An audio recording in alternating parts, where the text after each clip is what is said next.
Welcome. If you're American, many of you are who listen to these videos, you know this is a season for political jokes. But you know what they say about the political jokes? They say there's a problem with political jokes. A lot of times they get elected. I'm sorry if that sounds disrespectful. In America, we have the freedom to tease our officials that way. So I do have great respect for our officials, and we should. In fact, we should pray for our officials. I want to get into a subject today that is very critically important.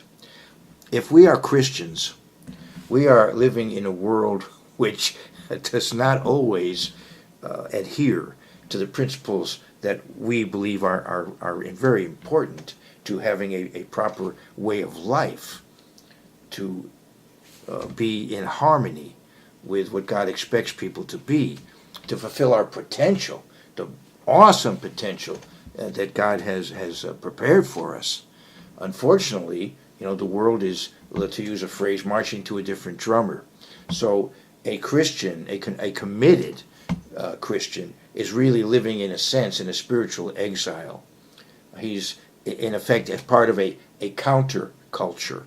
And a lot of times, I think we tend to underestimate our vulnerability in that kind of situation. We, if we are Christian, are not going to stoop to the kind of things that others stoop to. Even people who may be nominally part of some religious movement. They may nominally affiliate with it. They may even attend. There are people who pray once a week and then prey on their neighbors the rest of the week.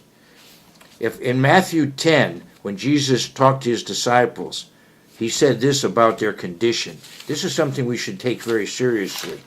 Matthew 10 and verse 16. Assuredly, I say to you, I'm in the wrong verse here. Here I am. Matthew 10:16. Behold, I send you out as sheep in the midst of wolves. Now that's the situation. We are trying to be innocent. We're trying to not be harmful. But people around us, it's a dog-eat-dog world in many ways.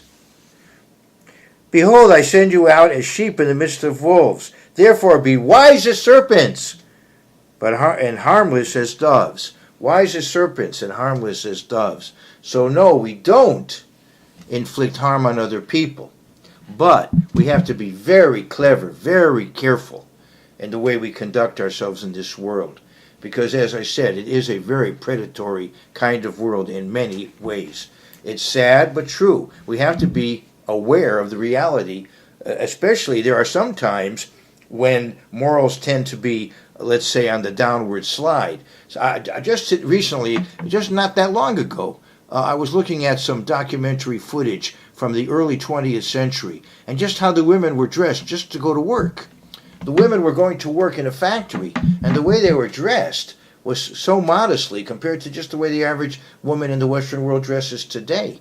And I'm not trying to say that necessarily condemn modern styles, but this is a very different world in so many ways from the world of, let's say, the beginning of the 20th century. We're now at the beginning of the 21st century.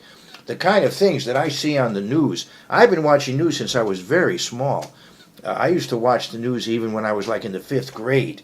Now, could you imagine a 10-year-old child watching the news nowadays, the kind of things that one hears, one sees, just watching a news report, compared to, when I was 10, the kind of things that would have been covered on TV news. It's a very different world. And so sometimes the world we live in is even a greater challenge than it would normally be. Under any circumstance, it's a challenge, but sometimes it's even a greater challenge. And I would say, frankly, I'm talking in the year 2016, and I'm talking in the United States of America, and I would say the United States of America is very much a challenging environment for a committed Christian. And Jesus tells us here, assuredly, verse 16 of Matthew 10, behold, I send you out as sheep in the midst of wolves. Therefore, be wise as serpents and harmless as doves. And let's take a look in the book of Luke. Sometimes I joke around, and I say, let's take a look at look. But actually, I want to take a look at Luke. Luke 16 and verse 8.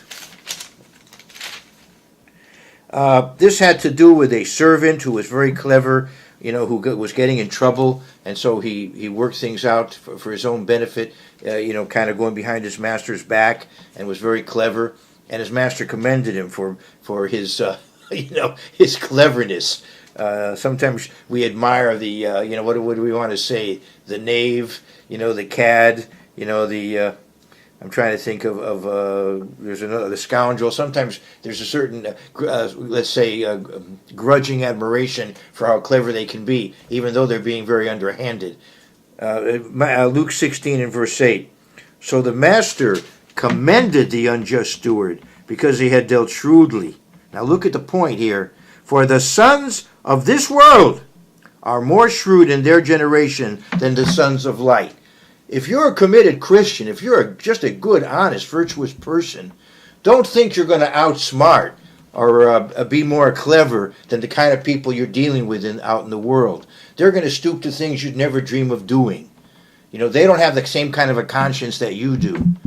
And so you can't really compete with them. So you'd be as wise as you can be, as clever as you can be, but at the same time, understand you really need God's help to see you through. And God is going to provide it, but you have to ask for it. You have to keep your relationship with God very strong and very intense, because we need it. All of us need it in order to just maintain our equilibrium in the world in which we live, the very turbulent civilization in which we live. And I want to talk about that today from the point of view of lessons from a patriarch in exile. Lessons from a patriarch in exile. I want to go back to Jacob, who had to leave his parents, his family, and go up to relatives. He had to go from what is today Israel up to Syria to his uncle, and in the sense was in a state of exile. He was with relatives, but he was not on his home turf, and he was not with his parents. He was with a conniving uncle, and he was living, in a sense, in exile. He was a patriarch in exile, and he had to depend upon God to help him. He was not going to be more clever than his uncle, but he could be as clever as possible within the proper standards that God has set up for us. But then he had to look to God to supply that extra power and force to see him through, and God did see him through. It's interesting. Jacob himself, when he was born, would grab the heel of Esau, who came out first, and so he was called Yaakov, the one who grabbed the heel. You could say he was called heel. He went from a heel to a converted man. He went from Yaakov, the one who grabbed the heel, to Yisrael, he who overcomes with God. So he went from a heel. It's like that song Disney has said about Hercules, from zero to hero. So he went from heel to hero, you could say. He went from Yaakov, the supplanter, the one who he did connive himself. Frankly, he was a conniver as a young man, but he came more and more to rely on God and less on conniving. And finally, he did come to what I would define as conversion, with his wrestling with God, literally wrestling with God in the 32nd chapter of Genesis. But we're not going to deal with that today. We're going to deal with his period in exile. I want to go to Genesis 28. His brother, he had deceived his brother, but evidently Isaac realized that Jacob really should have received the blessing. It's such a complex account, and I can't go into all of it now, but evidently Isaac finally realized that Jacob should have received the blessing, even though he wanted to initially bless Esau. And there was a deception, as you know, and if you don't know about it, read about it. It's really a fascinating account. But we're going to talk about what happened afterwards. Rebekah was afraid that Esau might even murder his brother, so she sent her son away, that Esau might murder him, her slightly older son Esau. And besides that, Esau had married idolatrous women. She didn't want Jacob to do that. So she sent Jacob away to his uncle, and there was one reason was to protect him from Esau, till Esau would cool off, and maybe not want to murder him. And then another point, the excuse she gave for it was so that he would marry somebody within the community of believers in Yahweh, the God of Abraham, the eternal Adonai. Now, I would suppose that Laban was very likely polytheistic, but he did know about the God of Abraham. He did worship the God of Abraham, probably what we would call henotheism, that is to say, one chief God among others. Monotheism is, of course, the teaching of the Bible. There's only one God. I think that in Laban's case, they may have had some recognition of other gods, but they did recognize the supreme God, El Elyon, the Most High God, as we see in Genesis 14, and they did worship the God of Abraham. And so it was important to Rebekah that Jacob marry a woman from that kind of heritage, not one of the idolatrous tribes among whom they lived. So in Genesis 28, then Isaac called Jacob and blessed him and charged him and said to him, You shall not take a wife from the daughters of Canaan. Arise, go to Padan Aram, to the house of Bethuel, your mother's father, and take yourself a wife from there of the daughters of Laban, your mother's brother. Now, we don't do that nowadays. A first cousin, it wasn't evidently as dangerous in those days to marry a first cousin. It is something now that's prohibited by law, legally, and civil law prohibits it. But in those days, evidently, there wasn't the same danger. As the human race has developed, evidently that kind of relationship has gotten more and more dangerous. I'm not sure of the genetics involved or the biology involved. May God Almighty bless you and make you fruitful and multiply you, that you may be an assembly of peoples. Here's Isaac, blessing Jacob. And give you the blessing of Abraham to you and your descendants with you, that you may inherit the land in which you are a stranger, which God gave to Abraham. So Isaac sent Jacob away, and he went to Padan Aram to Laban, the son of Bethuel, the Syrian, the brother of Rebekah, the mother of Jacob and Esau. So he goes to his uncle to find among cousins a wife. Let's go now to what happens on his way. He has a vision. He has a confrontation with God. He sees that famous ladder. And when he awakens, he dedicates himself to God. So God is, in effect, showing him, I'm with you on this journey. I'll be with you, even in exile. And that is so important. We have to understand that. We're going from point A to point B, you might say. We are called by God, chosen to fulfill the wonderful destiny He has in mind for us. And so He is going to see us through this journey. But it is a challenging environment in which we find ourselves. So we have to stay close to God and realize, as I said, we don't have the talent, to sort of outwit many of the people that we're dealing with. We have to rely on God for help. Be clever, but not malicious, and then rely on God for help.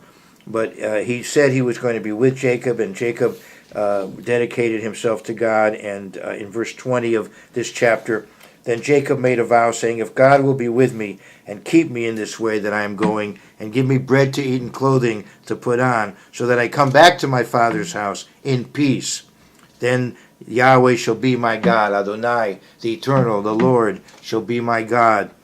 And this stone which I have set as a pillar shall be God's house, and of all that you give me I will surely give a tenth to you. So this is an example. By the way, Abraham set that example too, of tithing. Now we could speculate as to whom would he be tithing. Well, perhaps even though Isaac had lost his sight, he may have still had a ministry going, or it may be the ministry of Melchizedek that you read about in Genesis 14 was still being conducted in the land of Canaan. So perhaps he was thinking in terms of that, supporting that ministry. One could speculate if he talks about tithing, to whom would he be tithing? But those are some options there. Anyway, finally he does come to Laban, and Laban accepts him, but it's not only a matter of familial love. I think he realized that Jacob would be a good manager for his flocks, and would be a good husband for his daughters and so on. So he had a sort of an agenda right from the beginning. There was a family connection there, and even a religious connection, but there was also a certain agenda. Laban was quite a conniver. It's interesting. His name means white. So he was, I guess there's an expression in the New Testament about the whitened sepulcher, that he may have been white, but from the point of view of character, evidently not. Well, anyway, we know the account. Here he's living now in another country, not in his home country. He came from a Hebrew-speaking environment. Now he's in an Aramaic-speaking environment. and he finds Rachel. He falls in love with Rachel, wants to marry her, and she has an older sister, Leah. So he wants to marry her, and he commits himself. Let's go to verse 18. Now Jacob loved Rachel. This is now Genesis 29:18. Now Jacob loved Rachel, so he said, I will serve you 7 years for Rachel, your younger daughter. And Laban said, it is better that I give her to you than that I should give her to another man. Stay with me. So Jacob served 7 years for Rachel, and they seemed only a few days to him because of the love he had for her. That's interesting. Even though you could say from one point of view, you would think to wait 7 years, it would seem like an eternity. But from the point of view, the commitment didn't seem like anything to him. She was worth, the 7 years. Then Jacob said to Laban, give me my wife, for my days are fulfilled, that I may go into her. And Laban gathered together all the men of the place, and made a feast. Now it came to pass in the evening that he took Leah his daughter and brought her to Jacob, and he went into her. I think in those days the custom was when a woman actually came to a man to have a marriage ceremony, that she came with a veil, so he didn't necessarily see her face. And then later on, very likely, he partied and perhaps had way too much to drink, and so that night didn't even realize that he was not with Rachel. It's interesting to think about how all this happened. It's interesting now. The ultra-Orthodox Jews have a custom that right before this ceremony, the groom lifts the veil to make sure he's got the right woman. It's part of the ultra-Orthodox Jewish wedding ceremony. Anyway, and Laban gathered together, this is verse 22, all the men of the place, and made a feast. Now it came to pass in the evening that he took Leah his daughter and brought her to Jacob, and he went into her. And Laban gave his maid Zilpah to his daughter Leah as a maid. That becomes important later on in the account, as I'll mention. So it came to pass in the morning that, behold, it was Leah, or in Hebrew, Leah. In this case, not Princess Leah, but Leah, the daughter of Laban.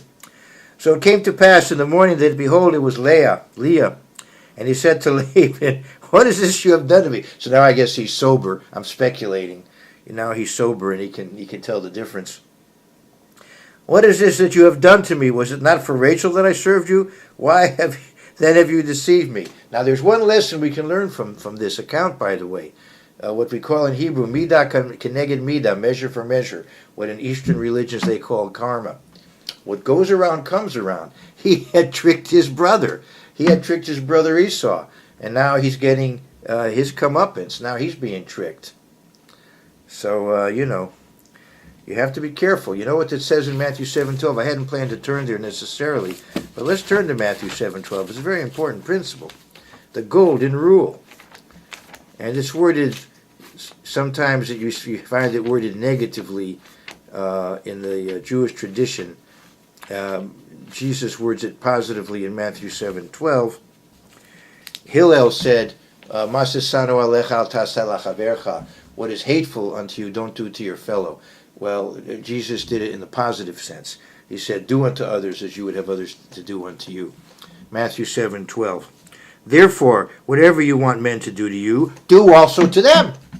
For this is the law and the prophets. Okay, so you connived and deceived your brother. So now your uncle connived and deceived you. But anyway, he still was going to get Rachel, but he'd already consummated his, the marriage to Leah. So he has Leah. Now he's going to have Rachel as a second wife. That was a polygamous society in which he lived. Verse 26. And Laban said, it must not be done in our country to give the younger before the firstborn. So that's his excuse. What could I do? I needed to give you Leah first. but then notice what he says. He says, work another 7 years now for Rachel. Wow, but what were Jacob's options? What's he going to do? I mean, basically in those days, the leader of the clan pretty much was the local authority. What's he going to do? Appeal higher up the line? Who's going to go to? He can't go back to Isaac, in the land of Israel. Basically, Laban is the law in that area. Laban is the clan leader, and Laban is saying, I'll give you Rachel, but you got to be here in another 7 years. So He's pretty much stuck. Fulfill her week, and we will give you this one also. So have your, what we would call today your honeymoon. Have your week with her, and then you can have Rachel, but then you still have to work another 7 years. Altogether, if you put all the information together, you'll find that he was there 40 years. 40 years is symbolic in the Bible of trial and testing. He was 40 years in exile before he came back. Fulfill her week, and we will give you this one also for the service which you will serve with me still another 7 years. Then Jacob did so and fulfilled her week, so he gave him also he gave him his daughter Rachel as wife also. And Laban gave his maid Bilhah to his daughter Rachel as a maid. Let's go to verse 30. Then Jacob also went into Rachel, and he also loved Rachel more than Leah, and he served with Laban still another 7 years. Well, God blessed Leah in a special way. She had a lot of children. Rachel didn't have so many. When all was said and done, though, each of the wives gave their maid to Jacob as well, so he wound up with 4 mothers for the children of Israel. Now, history is messy. That's one thing you can learn when you read the Bible and when you read human history. Things have a way of working out often, but history, unfortunately, being a story of people, is messy. For example, maybe the United States should have separated from the British Empire and become a great nation apart from the British Empire. But look at the messy way in which it happened. And look at the mess we had in this country, the Civil War and all the rest of it that we had here. So as I said, history often can work out positively, but often in a very awkward kind of way. So we do have the nation of Israel, the 12 tribes, but we have the 12 tribes in effect with 4 branches. We have the Leah branch, and the Zilpah branch, the Rachel branch, and the Bilhah branch. He also had a daughter, Dinah.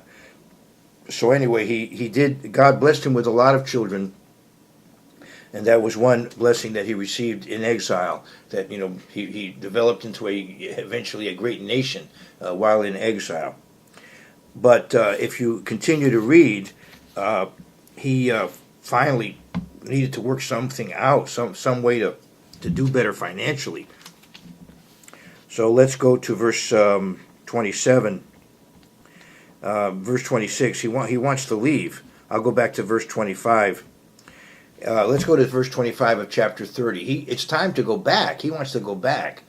But Laban wants him to stay there because Laban knows that because of him, he's prospering. So he doesn't want him to leave. And it came to pass when Rachel had borne Joseph that Jacob said to Laban, "Send me away, that I may go to my own place and to my own country. Give me my wives and my children for whom I have served you, and let me go, for you know my service which I have done for you." Laban said to him, "Please stay, if I have found favor in your eyes, for I have learned in experience that the Eternal has blessed me for your sake."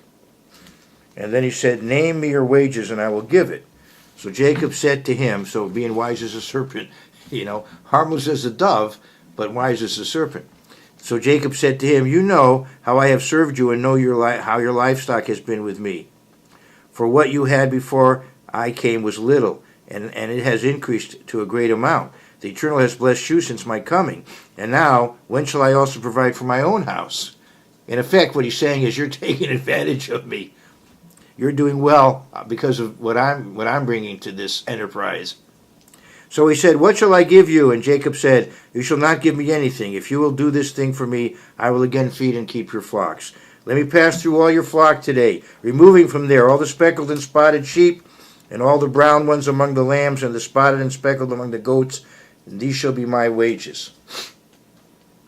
So my righteousness will answer for me in time to come. When the subject of my wages comes before you, every one that is not speckled and spotted among the goats and brown among the lambs will be considered stolen if it is with me."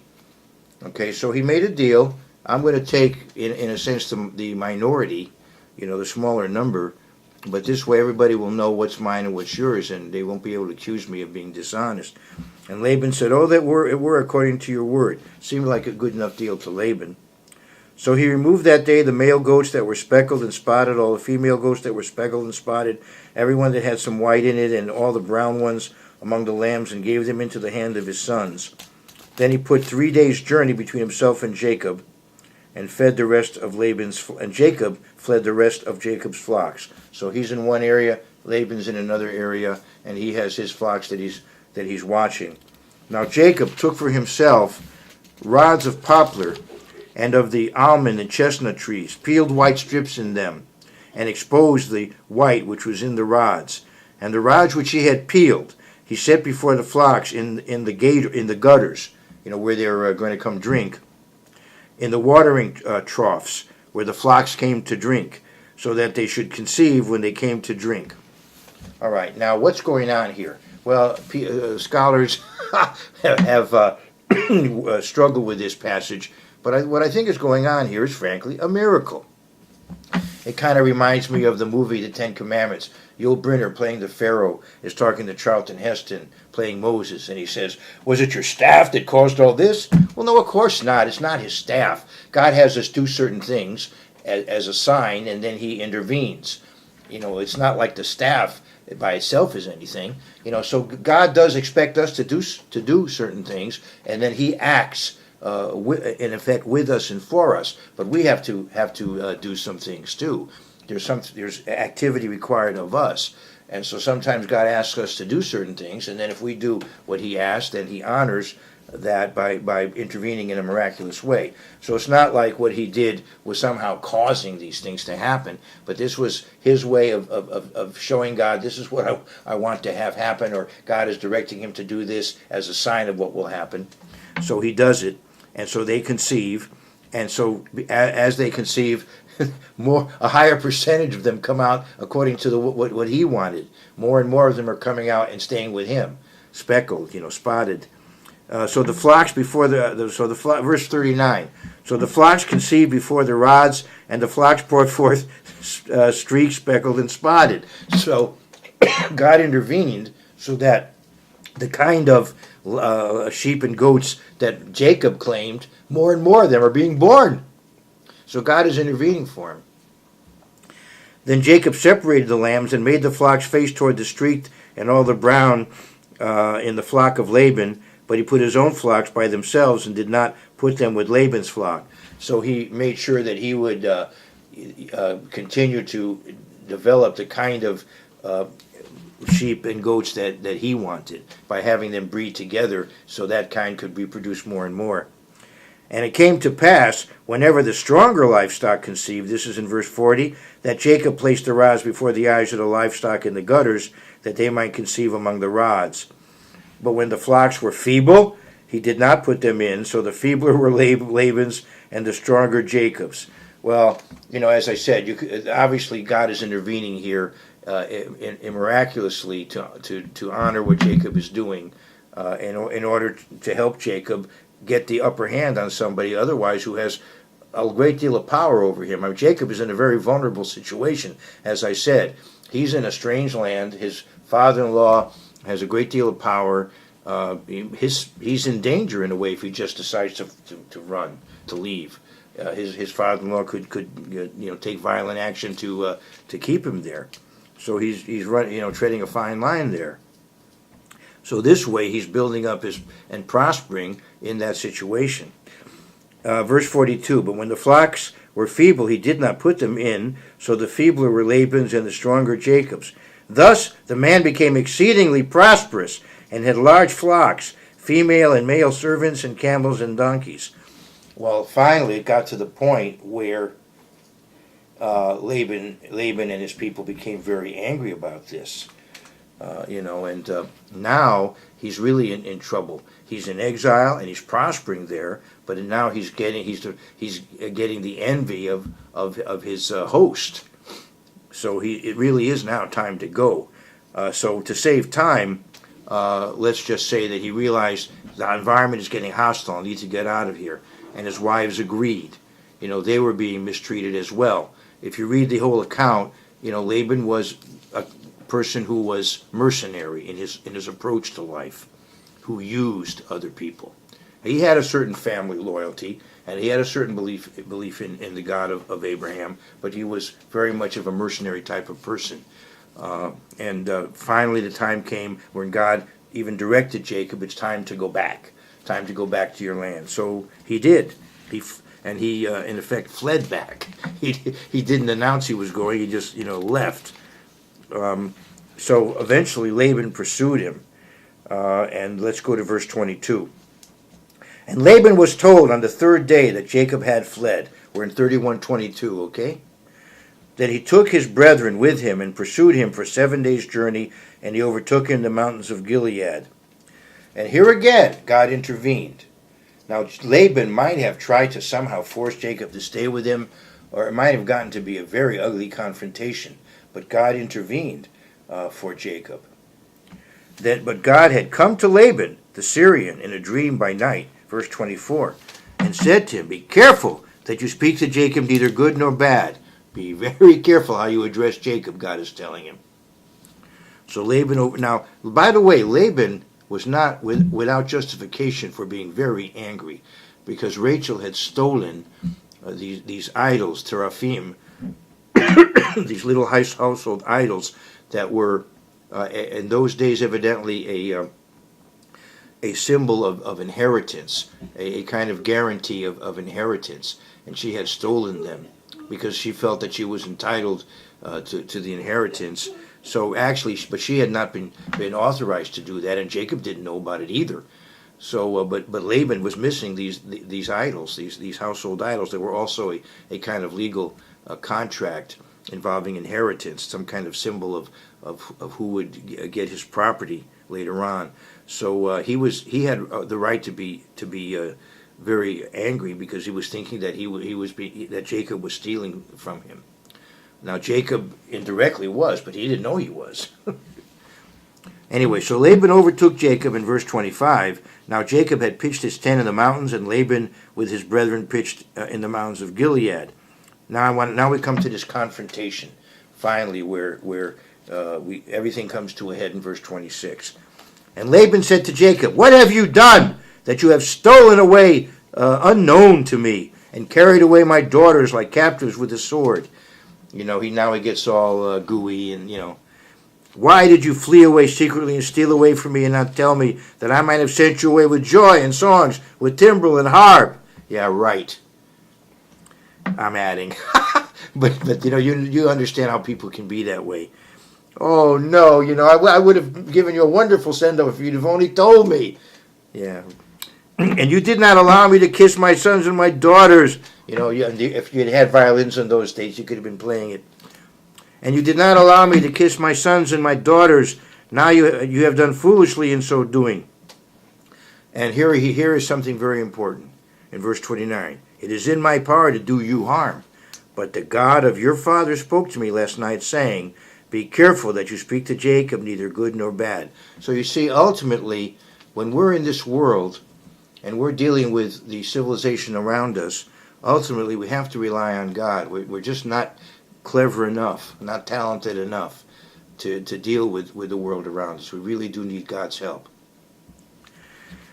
Verse 30. I'm not even going to go to verse 30, because there we get into the matter of the stealing of the gods, which did happen, but Jacob was not aware. But let's go further and skip that part and go to finally to verse 38, where Jacob complains about how he's been treated all this time up there with Laban, that it was in spite of Laban that Jacob prospered. God surely prospered him. Wow, 4 wives and 13 children and all this wealth, but it was in spite of Laban in a way. Verse 38, he talks here about a 20-year period, then he talks about 20 years again in verse 41. He was there altogether 40 years. "These 20 years I have been with you. Your ewes and your female goats have not miscarried their young, and I have not eaten the rams of your flock. That which was torn by beasts I did not bring to you. I bore the loss of it. You required it from my hand, whether stolen by day or stolen by night." So here you are, my uncle, but you were very careful to, tally up the ledger there, and make sure you got what was coming to you. "There I was in the day, the drought consumed me, and the frost by night, and my sleep departed from my eyes. Thus I have been in your house 20 years, right? That's an additional 20. I served you 14 years for your 2 daughters, and 6 years for your flock, and you have changed my wages 10 times. He was a conniver. Unless the God of my father, the God of Abraham, and the fear of Isaac had been with me, surely now you would have sent me away empty-handed. God has seen my affliction and the labor of my hands and rebuked you last night. So anyway, this is where we come to the conclusion of this. And so finally we do have peace between them. We do have a covenant between them. Laban goes back north. Jacob goes south. One more child is born. And unfortunately, Rachel, who did this theft, wound up dying in childbirth. But the point of the account, you could say, that I'm stressing today is Jacob did get out of there. God did intervene. There was finally an understanding that they came to. Laban went peaceably back north. Jacob went peaceably south. He came back into his homeland in a greatly improved situation, from when he left. He left as a single man with nothing. He comes back as a family, as a clan leader, as a patriarch of his own right, with great wealth and the possibility to have a great influence in the land to which he's now going. Now he still has to deal with his brother, and that's for another day. But the point of this account is that Jacob was a man of God living in exile, and yet he was protected through that period of exile. He was prospered in that exile, but he needed God's help to do it. He couldn't do it on his own.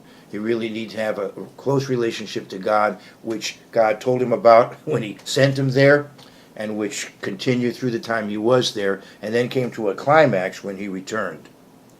So this is a lesson that we can learn from the career of Jacob. That, as I said, as Christians, we are, in a sense, spiritually speaking, in exile, and we're living in a world that is often very predatory, and a lot of stress, a lot of pressure, a lot of challenges. But God will see us through, but we do have to maintain a relationship with Him. I want to conclude now by going to Hebrews 11. Hebrews 11 talks about the patriarchs as men of faith, and we need to be, of course, men of faith as we live in the world as it is before the millennium. This is not the millennium that we're living in now. Now faith is the substance of things hoped for in Hebrews 11, the evidence of things not seen. For by it the elders obtained a good testimony. Jacob, in fact, is a biblical hero through faith, one of the patriarchs. I want to go now to the conclusion of this chapter. Verse 39, talking about Jacob and, of course, the others that are mentioned in that chapter. And all these, having obtained a good testimony through faith, did not receive the promise. Jacob is not yet resurrected, is not yet a spirit being. And all these, having obtained a good testimony through faith, did not receive the promise. Why? Because others would still have to come along and receive the promise. Christ would still have to come and do what He did. Suffer and bleed and die for us, and then be resurrected to immortality. And then, of course, He's going to return. Verse 40, God having provided something better for us.